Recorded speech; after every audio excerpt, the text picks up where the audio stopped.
আসসালামু আলাইকুম এভরিওয়ান, সবাই কেমন আছেন? আজকে রান্না করবো লাউ ডাল। প্রথমে লাউ ডাল ধুয়ে বসিয়ে দিয়েছি। তারপরে এখানে কাঁচামরিচ রসুন বাটা নিয়ে নিয়েছি, তা দিয়ে দিব। ডালের মধ্যে দিয়ে নেড়ে চেড়ে দিয়ে দিব। যখন ডালটা কিছুটা বলক আসবে নেড়ে চেড়ে দিব। নেড়ে চেড়ে দেওয়ার পরে দিয়ে দেবো লবণ আর দিব হলুদ। হলুদটা দিয়ে ভালো করে নেড়ে চেড়ে লাউয়ের সাথে মিশিয়ে নিব। মিশিয়ে নেওয়ার পরে অপেক্ষা করবো বলক করার আগ পর্যন্ত, যাতে লাউটা সিদ্ধ হয়ে যায়। যখন লাউটা ঘন হয়ে আসবে, সিদ্ধ হয়ে যাবে, তারপরে বাগারের জন্য একটি কড়াই বসিয়ে পেঁয়াজ রসুন দিয়ে দিব। দিয়ে ভালো করে নেড়ে চেড়ে ভেজে ব্রাউন কালার করে নেব।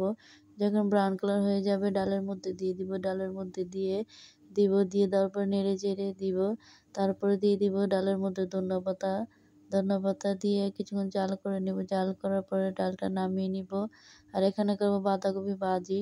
প্রথমে বাঁধাকপিগুলো ভালো করে সিদ্ধ করে নিয়েছি। সিদ্ধ করে নিতে হবে যাতে তাড়াতাড়ি সিদ্ধ হয়ে যায়। যখন সিদ্ধ হয়ে যাবে নামিয়ে নিব। এখানে কড়ার মধ্যে পেঁয়াজ কাঁচামরিচ ভেজে নিব। ভেজে নেওয়ার পরে যখন পেঁয়াজটা নরম হয়ে আসবে, তারপরে দিয়ে দিতে হবে রসুন বাটা। রসুন বাটা দিয়ে আরও কিছুক্ষণ ভেজে নিব যাতে রসুনের গন্ধ চলে যায়। যখন রসুনের গন্ধ চলে যাবে দিয়ে দিব পরিমাণ মতো লবণ। লবণ দিয়ে দিতে হবে হলুদের গুঁড়া। হলুদের গুঁড়া দিয়ে নেড়ে চেড়ে দিয়ে দিব যে ভাজি কেটে রেখেছিলাম বাঁধাকপি, ওইটা দিয়ে সব মশলার সাথে নেড়ে চেড়ে মিশিয়ে নিব। মিশিয়ে নেওয়ার পর একটি ঢাকনা দিয়ে ঢেকে দেবো। আর কিছুক্ষণ পর পর নাড়াচাড়া করে দেব। যখন ভাজিটা ভালোভাবে হয়ে যাবে তারপরে দিয়ে দিব কেটে রাখা ধনিয়া পাতা দিয়ে কিছুক্ষণ নেড়ে চেড়ে জাল করে তারপরে ভাজিটা নামিয়ে নিব। আর ভাজিটা দেখতে অনেক সুন্দর হয়েছে, লোভনীয় হয়েছে। কারা কারা এরকমভাবে ভাজি করে খান? লাউ দিয়ে চিংড়ি মাছ রান্না। প্রথমে কড়ার মধ্যে পেঁয়াজ কাঁচামরিচ ভেজে নিব।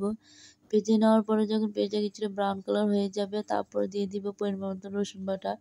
রসুন বাটা দিয়ে আরও কিছুক্ষণ ভেজে নিব। ভেজে নেওয়ার পরে এখানে আমি একটা পাত্রের মধ্যে সব মশলা নিয়ে নিয়েছি।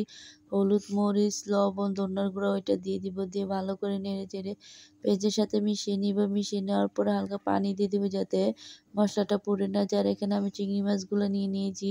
তারপরে যখন ভালো করে মশলাটা কষানো হয়ে যাবে দিয়ে দিব চিংড়ি মাছ। চিংড়ি মাছটা দিয়ে ভালো করে মশলার সাথে নেড়ে চেড়ে মিশিয়ে নিতে হবে। আর এখানে আমি লাউ কেটে ধুয়ে রেখেছিলাম। যখন ভালোভাবে কষানো হয়ে যাবে দিয়ে দিব লাউগুলা দিয়ে ভালো করে নেড়ে চেড়ে মশলার সাথে মিশিয়ে নিব। মিশিয়ে নেওয়ার পরে একটি ঢাকনা দিয়ে ঢেকে দিব যাতে লাউটা সুন্দরভাবে সিদ্ধ হয়ে যায়। যতক্ষণ পর্যন্ত সিদ্ধ না হবে নেড়ে চেড়ে ঢাকনা দিয়ে ঢেকে দিব। যখন লাউটা পুরোপুরিভাবে সিদ্ধ হয়ে যাবে, কষানো হয়ে যাবে, তারপরে এটার মধ্যে দিয়ে দিতে হবে হালকা পানি। এই হালকা পানি দিব। এই পানিটা দিয়ে ভালো করে লাউটা সিদ্ধ করে নিব। যখন তরকারিটা বলক আসবে অপেক্ষা করব যাতে তরকারিটা আরও ভালোভাবে মাখা মাখা হয়ে যায়। যখন হয়ে যাবে দিয়ে দিব ধনিয়া পাতা, আগে থেকে কেটে রেখেছিলাম।